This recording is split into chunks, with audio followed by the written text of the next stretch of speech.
जय हिंद दोस्तों, स्वागत है आपका हमारे YouTube channel BN Singh classes में। इसके पहले वाले वीडियो में हम लोगों ने जितने भी मेजर कमेटीज़ थी उनको हमने कवर किया था।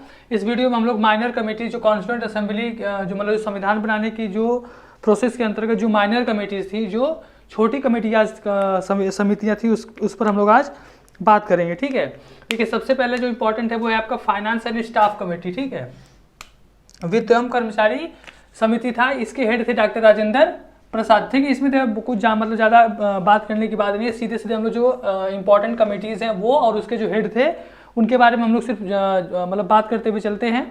ठीक है, इसमें इंपॉर्टेंट आपका दो है, एक आपका financial related committees of union constitution Nalini Ranjan सरकार, और इसके अलावा तीन ऐसे मतलब इसमें कमेटीज़ हैं जो आपको याद रखना है, क्योंकि इसके जो कमेटी के जो हेड थे, जो चेयरमैन थे, वो कॉन्स्टिट्यूएंट असेंबली के मेंबर नहीं थे। ठीक है, वो इसके सदस्य नहीं थे, इसके अलावा भी उनको हेड बनाया गया था, यानी कि अध्यक्ष बनाया गया था। तो ये इंपॉर्टेंट है, वो याद करने लायक है। ठीक है, तो देखिए पहला आपका जो है फाइनेंस एंड स्टाफ कमेटी, इसके डॉक्टर राजेंद्र प्रसाद हेड थे। Credential committee Alladi Krishnaswami Ayyar. House committee B Pattabhi Sitaramayya. Order of business committees जो कार्य संचालन की जो समिति थी doctor K M Munshi. Ad hoc committee on national flag, यानी कि जो राष्ट्रीय झंडे के ऊपर जो आपकी तदर्थ कमेटी थी, तदर्थ समिति थी, उसके हेड थे डॉक्टर राजेंद्र प्रसाद।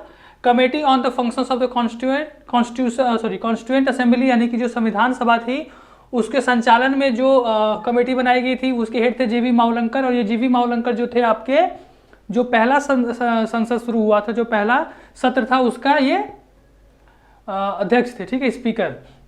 इसके अलावा अगला है आपका committee on chief commissioners province B Pattabhi Sitaramayya. Financial related committee on union constitution, संविधान पे जो आपका वित्तीय संबंधी जो कमेटी थी उसकी हेड थी नलिनी रंजन सरकार। और ये इंपॉर्टेंट है, याद करने लायक है, क्योंकि नलिनी रंजन सरकार जो इसकी हेड थी, ये उस समय मतलब ये कॉन्स्टिट्यूएंट असेंबली की मेंबर नहीं थी, संविधान सभा की मेंबर नहीं थी। अगला है आपका ad hoc committee on supreme court. ठीक है, ये आपका एक तदर्थ समिति थी, एक एडहॉक कमेटी थी सुप्रीम कोर्ट पे, जो जिसके हेड थे एस वरदाचारी। ठीक है, ये भी मेंबर नहीं थे, ये भी उस समय कॉन्स्टिट्यूएंट असेंबली के मेंबर नहीं थे। तीसरा आपका है लैंग्वेज बेसिस कमेटी, यानी कि जो आपके भाषा के आधार पे जो राज्यों का जो गठन होने वाला था, उसके जो समिति थी उसके हेड थे एस के डार। और ये भी आपके कॉन्स्टिट्यूएंट असेंबली के मेंबर नहीं थे, यानी कि तीन लोग जो थे आपके नलिनी रंजन सरकार और एस वरदाचारी और एस के डार, ये तीनों लोग कॉन्स्टिट्यूएंट असेंबली के मेंबर नहीं थे, संविधान सभा के सदस्य नहीं थे। अगला हम लोग बात करें तो special committee on examine the draft committee, यानी कि जो आपका प्रारूप था, संविधान का जो प्रारूप था, उसके लिए एक स्पेशल कमेटी बनाई गई थी एग्जामिन करने के लिए, और उसके हेड थे, ये इंपॉर्टेंट है आपका, इसके हेड थे आपके अल्लादी कृष्ण स्वामी अय्यर, अल्लादी कृष्ण स्वामी अय्यर। ठीक है, और अगला हम लोग बात करें प्रेस गैलरी, जो आपका दर्शक दीर्घा था, उसकी हेड थी उषानाथ सेन। और एडहॉक कमेटी ऑन सिटीजनशिप, नागरिकता पे जो आपकी तदर्थ समिति थी, उसकी हेड थे उसके जो प्रेसिडेंट थे, अध्यक्ष थे, वो थे आपके एस वरदाचारी। तो ये इंपॉर्टेंट माइनर कमिटीज हैं जो आपके सूक्ष्म जो कहते हैं छोटी जो समितियां थी, ये इंपॉर्टेंट है।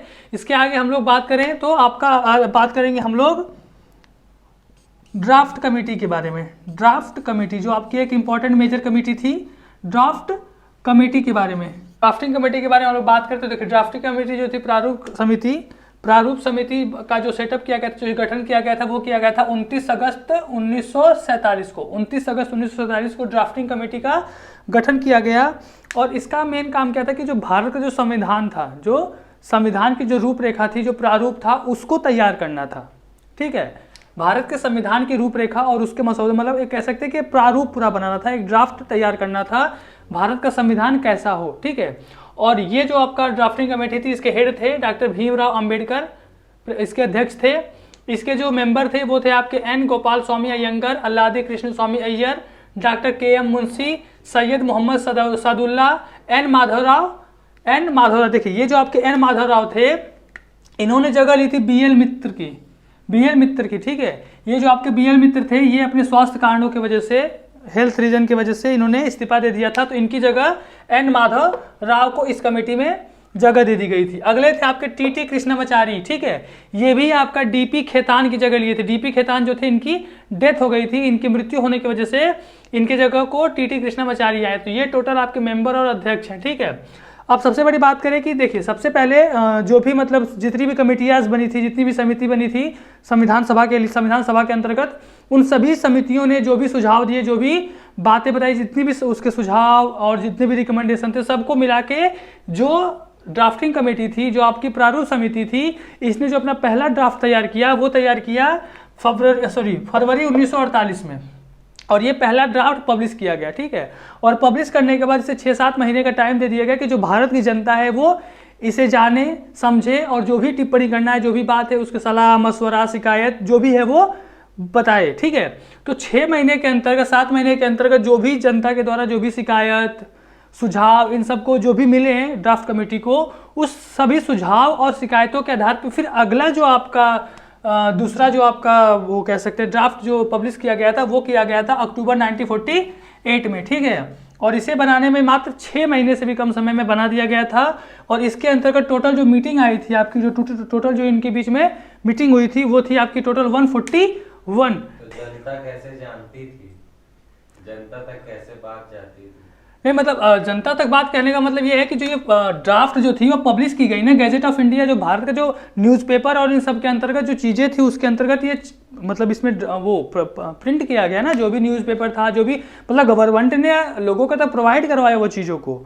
जो गैजेट ऑफ इंडिया होता है, जो न्यूज़पेपर होते हैं, उन सब में जो इसको प्रिंट करवाया गया, छपाया गया, लोग पढ़े, लोग जाने, और फिर लोगों को पता चले कि जो संविधान का जो प्रारूप है, जो ड्राफ्ट है वो कैसा है और लोग जो चाहते हैं उनके अनुसार है कि नहीं। फिर लोग अपनी जो शिकायत हैं, जो भी उनकी प्रॉब्लम्स है वो बताएं, जो सुझाव दे सकते हैं वो बताएं। तो गवर्नमेंट ने 8 महीने तक वेट किया उन सब का, और फिर उन सुझाव और उन शिकायतों के आधार पर फिर उसने अगला ड्राफ्ट तैयार किया अक्टूबर 1941 में।